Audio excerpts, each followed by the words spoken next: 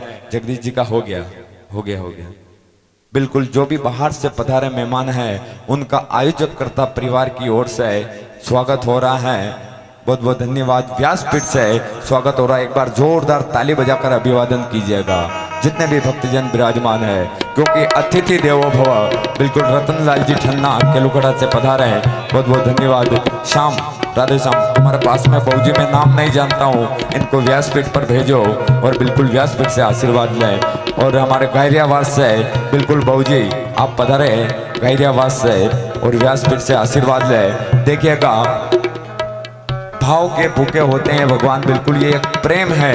आयोजक करता हमारे श्रीलाल जी भाकर, उनके एक हार्दिक इच्छा है कि जो भी हमारे यहाँ पर मेहमान पधारे उनका ओपन्ना ओढ़ाकर स्वागत हो। एक बार हमारे आयोजक कर्ता के लिए जोरदार की ताली बजा दे जितने भी भक्तजन पधारे हैं। और यह श्रीमद् भागवत ज्ञान गंगा का आज द्वितीय दिवस पूर्ण हो गया है और 5 दिन से बचे हैं। कहूँगा कि बिल्कुल रामाजी रह जाए रेल, अपनी भाषा में एक रेल पड़ी जाए। सभी से निवेदन है भक्तजनों से कि अधिक से अधिक संख्या में पधार कर श्रीमद् भागवत कथा का रसपान करें। और आप सभी से मेरा पुनः निवेदन है कि समय को ध्यान रखते हुए आप सभी को ठीक 10:30 बजे कथा पांडाल में आकर अपना यथा स्थान ग्रहण करना है। सभी को से हाथ जोड़ के निवेदन है बिल्कुल आप 10:30 बजे कथा पांडाल में आकर अपना यथा स्थान ग्रहण कर लें। रामलाल जी अहिर चौकान खेड़ा से बिल्कुल पधारे व्यासपीठ पर और व्यास जी महाराज से आशीर्वाद लें। बहुत बहुत धन्यवाद। उसी के साथ में मैं कहूँगा जितने भी यहाँ पर भक्त विराजमान है सभी भागवत जी के चरणों में विराजमान हैं। व्यासपीठ की ओर से कह रहा हूं मैं कि उगता हुआ सूरज दुआ दे आप सभी भक्तों को, उगता हुआ सूरज दुआ दे आप सभी को और खिलता हुआ फूल खुशबू दे आप सभी को। अरे हम तो इस मायक के माध्यम से कुछ देने के लायक नहीं, पर भागवत मैया और कृष्ण भगवान हजारों हजारों खुशियां दे आप सभी को। जोरदार की ताली बजाकर अभिवादन कीजिएगा। सुरेश जी अहिर चौकान खेड़ा बिल्कुल पधारे हैं और व्यासपीठ से आशीर्वाद लें।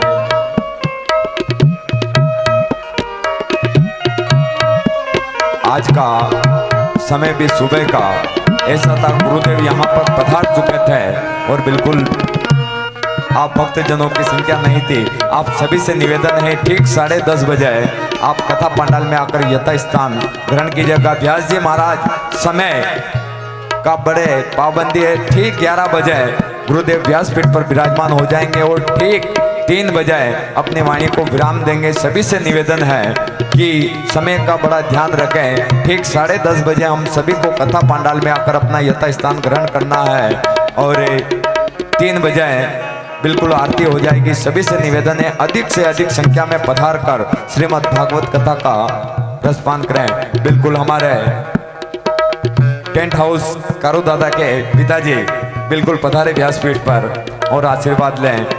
बिलखेड़ी राजस्थान से छगनलाल जी अहिर बिल्कुल उधर सीढ़ी तो जी इतना समय देना और मन में एक भाव प्रकट होना और ये अचानक भागवत कथा का एक उद्देश्य बनना हमारे आदरणीय श्रीलाल जी भाकर के मन में उपजा है। एक बार जितने भी भक्तजन विराजमान है जोरदार की ताली बजाकर अभिवादन करें। और मेरे हिसाब से देखिए मेरा कहने का मतलब किसी की भावनाओं को ठेस पहुंचाना नहीं है, लेकिन बावल में प्रथम कथा भोलाल जी काटकर गुरुदेव करके गए हैं और अपनी अहिर समाज बावल में दूसरी कथा अहिर समाज में श्रीलाल जी भाकर के यहाँ हो रही है। जोरदार ताली बजाकर अभिवादन कराए। बहुत बहुत धन्यवाद। इसी के साथ में आइएगा हम सभी मिलकर भागवत महापुराण की आरती करेंगे। पुनः मेरा आप सभी से निवेदन है अगर कोई ठाकुर जी के बाल भोग लगाना चाहता है, प्रसाद वितरण करना चाहता है, तो ये सभी का कार्यक्रम है, केवल माध्यम है। श्रीलाल जी भाकर तो केवल माध्यम बने हैं और ये कार्य हम सभी का है। इसमें आप तन मन से बिल्कुल जो भी करना चाहते हैं, आप प्रसाद वितरण करना चाहते हैं कीजिएगा, जो भी मन में आ जाए वो आप सभी का। केवल श्रीलाल जी भाकर तो एक माध्यम है। जितने भी भक्तजन विराजमान है, एक बार जोरदार का राधे कृष्ण भगवान का जय घोष होना चाहिए। बोलिए राधे कृष्ण भगवान की, भागवत महापुराण की। सभी अपने यथा स्थान पर खड़े हो जाए और श्रीमद् भागवत कथा का, और मैं निवेदन कर रहा हूं जितने भी बाहर से मेहमान पधारे हैं उनसे कि बिल्कुल आप आगे आ जाएं और बारी बारी से आरती का आनंद लीजिएगा। हेलो हेलो हेलो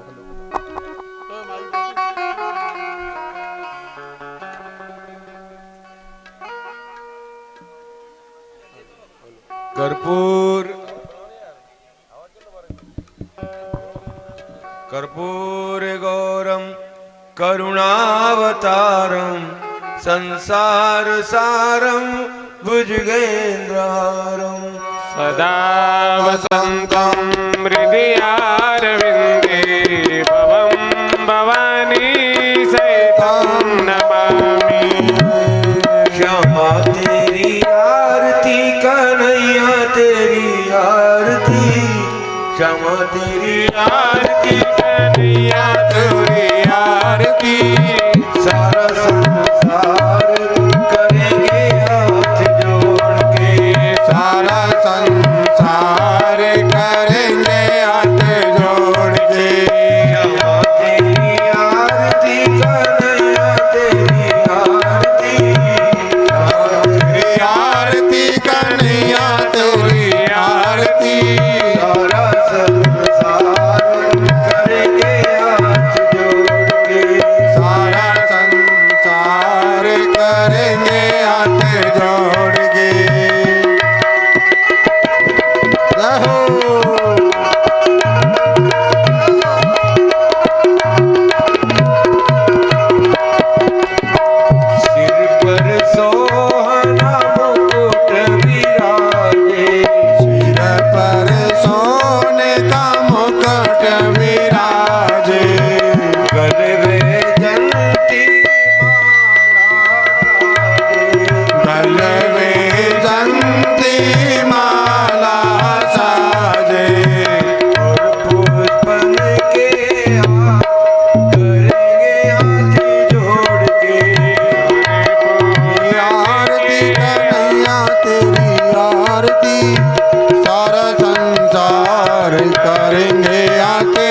कन्हैया तेरी आरती सारा संसार करेंगे हाथ जोड़ के प्रेम सहित जो आरती गावे, प्रेम सहित जो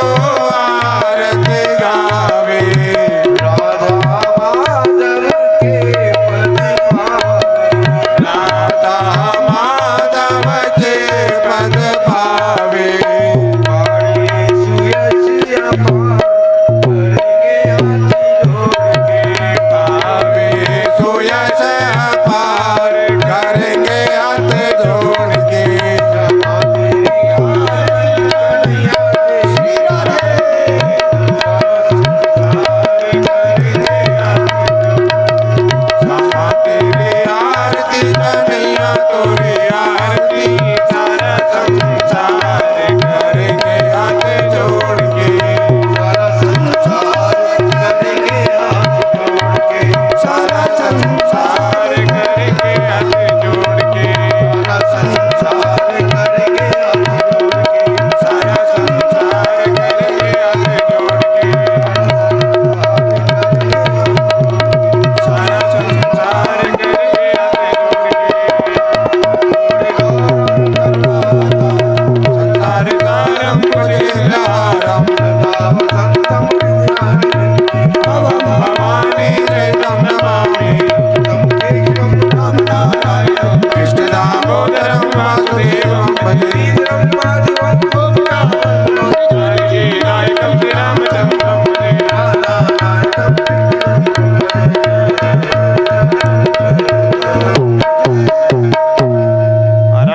समर्पयामि जलेन शीतलीकरणम् ओम द्योः शान्तिरन्तरिक्षगुं शान्ति पृथिवी शान्तिराप शान्तिरोगदया शांति वनस्पतय शांति विश्वे देवाः शांतिर्ब्रह्म शांति सर्वगं शांति शांतिरेव शांति सामा शांतिरेधि शीतलारार्तिक्यं समर्पयामि पुष्पेण देवाभिवन्दनं कराभ्याम् आत्माभिवन्दनं मास्तु प्रक्षाल्य मन्त्रोष्पाञ्जलिम् आदाय ओम जिनेन ज्ञमयजन्त देवास्तानि धर्माणि प्रथमान्यासन्न ते अनागं महिमानः सजन्त यत्र पूर्वे साध्याः सन्ति देवाः ओम राजाधिराजाय प्रसीदायने नमो वयं विष्णुरणाय कुर्महे समे कामान् कामकामाय मह्यं कामेश्वरो विष्णुर्नो ददातु कुबेराय विष्णुवर्णाय महाराजाय नमः ओम स्वस्ति साम्राज्यं भोजं स्वराज्यं वैराज्यं पारमेष्ठं राज्यं महाराज्यमाधिपत्यमयं समन्तपयाहि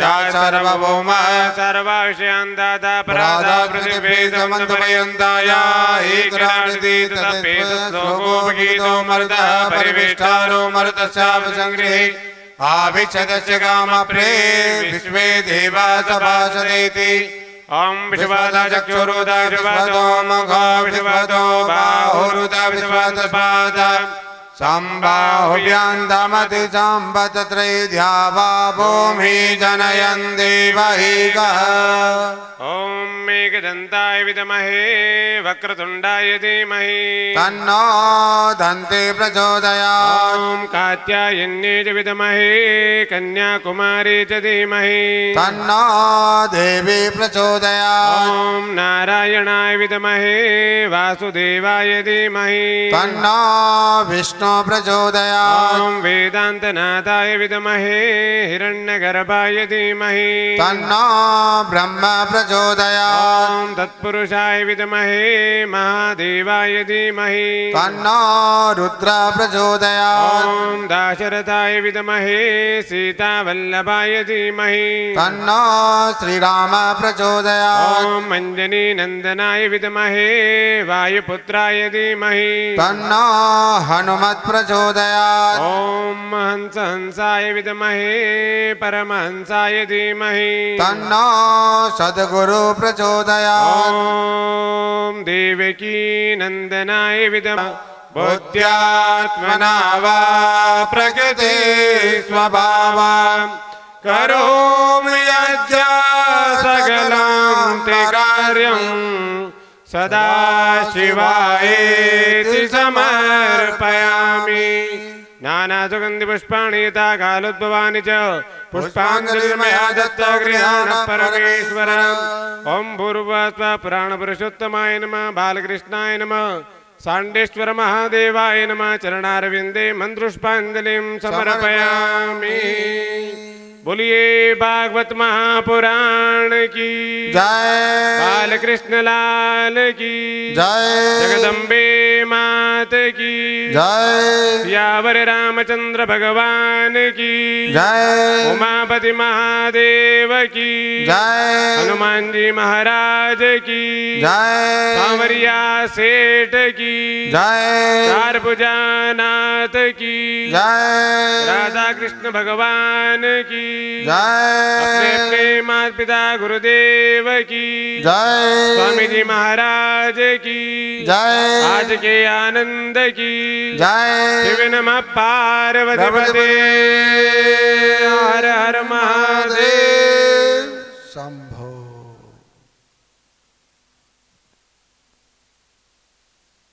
सभी अपने यथा स्थान पर विराजमान होंगे और प्रसाद लेकर कल ठीक समय का ध्यान रखते हुए 10:30 बजे हम सभी को कथा पंडाल में आकर अपना यथा स्थान ग्रहण करना है। व्यास जी महाराज हमारे बीच में ठीक 11 बजे व्यासपीठ पर विराजमान हो जाएंगे और गुरुदेव का एक भक्ति चैनल है पंडित रुद्रदेव त्रिपाठी नाम से चैनल है, बिल्कुल उनको लाइक करें, शेयर करें। हाँ वो तो वहीं पे घर के ही आ जाएंगे। ठीक 9 बजे जजमान परिवार आ जाएं पूजन के लिए। 9 बजे पधारना है। रमेश भाई रमेश दादा ठीक 9 बजे आप पूजन के लिए आ जाना ताकि ठीक अपने राइट टाइम से कथा व्यास जी महाराज 11 बजे आकर विराजमान हो जाते हैं और हमारे आते रहते हैं। सभी से हाथ जोड़ के निवेदन है, बिल्कुल समय की मर्यादा है, समय का बड़ा ध्यान रखें। 10:30 बजे हम सभी को यहाँ कथा पंडाल में अपना यथा स्थान ग्रहण करना है। व्यास जी महाराज 11 बजे व्यासपीठ पर विराजमान होकर 11 बजे से 3 बजे तक 3-5 भी नहीं होंगे। बिल्कुल आप सभी से निवेदन है, समय का बड़ा ध्यान रखें। आइए हम सभी मिलकर ठाकुर जी का प्रसाद लेंगे। साथ में एक हमारे गुरुदेव बिल्कुल पेंटर साहब एक भजन सुनाकर हम सभी भक्तों के मन को लुभाएंगे। क्या बात है, क्योंकि कृष्ण भगवान का दरबार है और हरि ओम। राधे राधे श्री राधे।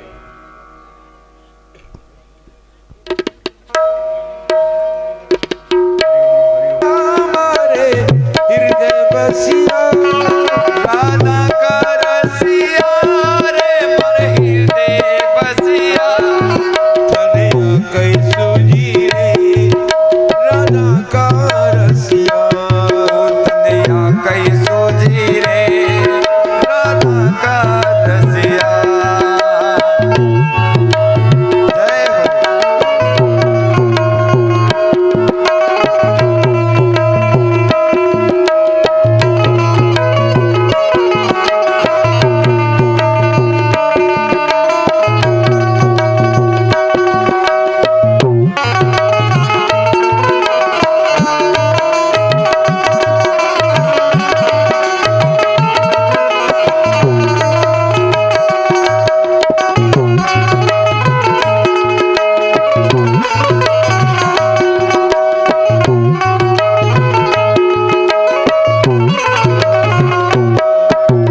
हरे नाम का मीराबाई घना तंदूरा बजाया।